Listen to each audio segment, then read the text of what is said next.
ఇప్పుడే country delight యాప్ని download చేసుకోండి. Download the country delight app now.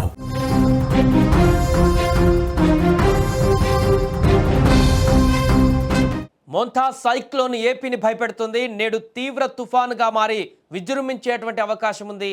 క్రమంగా రాష్ట్రం వైపు రాకాసి తుఫాన్ దూసుకు వస్తుంది.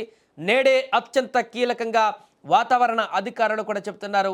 మంగళవారం సాయంత్రానికి లేదా రాత్రికి తీరం దాటే అవకాశం ఉంది. మచిలీపట్నం నుంచి కళింగపట్నం వరకు, ముఖ్యంగా కాకినాడ వద్ద తీవ్ర తుఫానుగా తీరం దాటేటువంటి అవకాశం ఉంది. తుఫాన్ తీరం దాటేటువంటి సమయంలో భారీ నుంచి అతి భారీ వర్షాలు కురుస్తాయి. భీకర గాలులు కూడా వీచే అవకాశం ఉంది. తీరం దాటే సమయంలో గంటకు 90 నుంచి 110 కిలోమీటర్ల వేగంతో బలమైనటువంటి గాలులు వీస్తాయని కూడా అంచనా వేస్తున్నారు. ప్రస్తుతం పశ్చిమ మధ్య నైరుతి బంగాళాఖాతంలో ఉన్న మోంతా తుఫాన్ గడిచిన 6 గంటలలో గంటకు 15 కిలోమీటర్ల వేగంతో ఉత్తర వాయువ్య దిశగా కదిలింది. ప్రస్తుతానికి మచిలీపట్నానికి 280 కిలోమీటర్లు, కాకినాడకి 360 కిలోమీటర్ల దూరంలో, విశాఖపట్నానికి 410 కిలోమీటర్ల దూరంలో ఉంది. ఇక ఈ యొక్క ప్రభావంతో ఇవాళ శ్రీకాకుళం నుంచి నెల్లూరు వరకు అతి భారీ వర్షాలు కురుస్తాయి.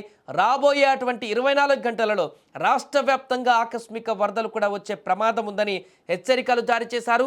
విజయనగరం కానీ, విశాఖపట్నం కానీ, అనకాపల్లి, ప్రకాశం, నెల్లూరు, తిరుపతి, చిత్తూరు, అన్నమయ్య, వైఎస్ఆర్ కడప, కర్నూలు, నంద్యాల, అనంతపురం జిల్లాలకు ఫ్లాష్ ఫ్లడ్స్ అలర్ట్ జారీ చేశారు. దీంతో అక్కడున్నటువంటి ప్రజలందరూ కూడా అప్రమత్తంగా ఉండాలంటూ సూచిస్తున్నారు. అలాగే మోంతా తుఫాన్ నేపథ్యంలో కోస్తా జిల్లాలలోని చాలా ప్రాంతాలలో ఇప్పటికే వర్షాలు కురుస్తున్నాయి. సోమవారం నుంచే విశాఖ పరిసర ప్రాంతాలలో కూడా వాన దంచి కొట్టింది. విశాఖ రూరల్లో 120 మిల్లీమీటర్లు, ఆనందపురంలో 117 మిల్లీమీటర్ల వర్షపాతం నమోదైంది.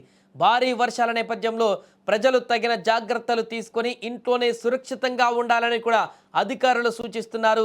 మోంతా తుఫాన్ 233 మండలాలలోని 1419 గ్రామాలు, 44 మున్సిపాలిటీలలో ప్రభావం చూపే అవకాశం ఉందంటున్నారు. ఆయా ప్రాంతాలలో ఇప్పటికే 2194 రిలీఫ్ క్యాంపులను కూడా ఏర్పాటు చేశారు. అవి కూడా సిద్ధమైపోయాయి.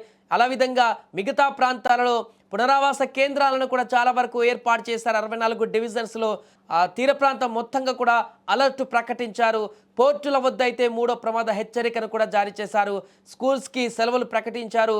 ఇక అన్ని శాఖలకు కూడా సమన్వయం చేస్తూ అందరూ సిద్ధంగా ఉండాలంటూ కూడా ఇప్పటికే సమీక్షలు కూడా నిర్వహించారు. ఈ నేపథ్యంలో ఈరోజు రాత్రికి తుఫాన్ తీరాన్ని చేరేటువంటి అవకాశం ఉన్న నేపథ్యంలో ఆ సమయంలో ముఖ్యంగా ప్రజలందరూ కూడా అలర్ట్గా ఉండాల్సిన అవసరం ఉంది. ముఖ్యంగా తీర ప్రాంతాలలో ఉండేటువంటి ప్రజలైతే మరింత అలర్ట్గా ఉండాల్సిన పరిస్థితి ఉంటుంది. వర్షంతో పాటుగా బీభత్సమైనటువంటి ప్రచండ గాలులు వీచేటువంటి అవకాశం ఉంటుంది. కాబట్టి ఆ గాలి తీవ్రతలకు గ్రామాలలో, అదేవిధంగా నివసించేటువంటి ప్రాంతాలలో కూడా ఇబ్బందికరమైనటువంటి వాతావరణం ఉంటుంది. కాబట్టి ఖచ్చితంగా ఆ యొక్క సమయంలో జాగ్రత్తగా ఉండవలసిన అవసరం ఉందంటూ కూడా చెప్తున్నారు. ఏదేమైనా కూడా మోంతా సైక్లోన్ అనేది ఏపీ వ్యాప్తంగా ఇప్పుడు భయాందోళనకు గురి చేస్తుంది. ప్రభుత్వం అన్ని రకాల చర్యలు తీసుకుంటుంది. ఏ ఒక్కరికి కూడా హాని జరగకుండా పూర్తి స్థాయిలో ముందు జాగ్రత్త చర్యలు తీసుకుంటుంది. అందులో భాగంగానే గత 2-3 రోజుల నుంచి సమీక్షలు నిర్వహిస్తుంది. ముఖ్యమంత్రి చంద్రబాబు నాయుడు నేరుగా రంగంలోకి దిగి అధికారులందరితో సమన్వయం చేస్తూ తుఫాన్ని ఎదుర్కోవడానికి తీసుకోవాల్సినటువంటి జాగ్రత్త చర్యలు, ఒకవేళ తుఫాన్ తీవ్రత అధికంగా ఉంటే దాని నుంచి కాపాడుకోవడానికి, దాన్ని ఎదుర్కోవడానికి వచ్చేటువంటి ఆస్తి నష్టాన్ని కూడా అంచనా వేసి దాని నుంచి కూడా తప్పించుకునేటువంటి మార్గాలను కూడా అన్వేషించారు. ఏదేమైనా కూడా ఈరోజు రేపు ఈ యొక్క మోంతా తుఫాన్ అనేది తీర ప్రాంతాలలో, ముఖ్యంగా కాకినాడ ఆ పరిసర ప్రాంతాలలో మరింత బలపడి అక్కడ ఉన్నటువంటి ప్రాంతాలను కూడా ఫ్లాష్ ఫ్లడ్స్కు దారి తీసేటువంటి అవకాశం ఉన్నట్టుగా కూడా చెప్తుంది. కాబట్టి వాతావరణ శాఖ ప్రజలందరూ మాత్రం ఈరోజు రాత్రి ఉదయానికి కొంత అలర్ట్గా ఉండాల్సిన అవసరం అయితే ఉంది.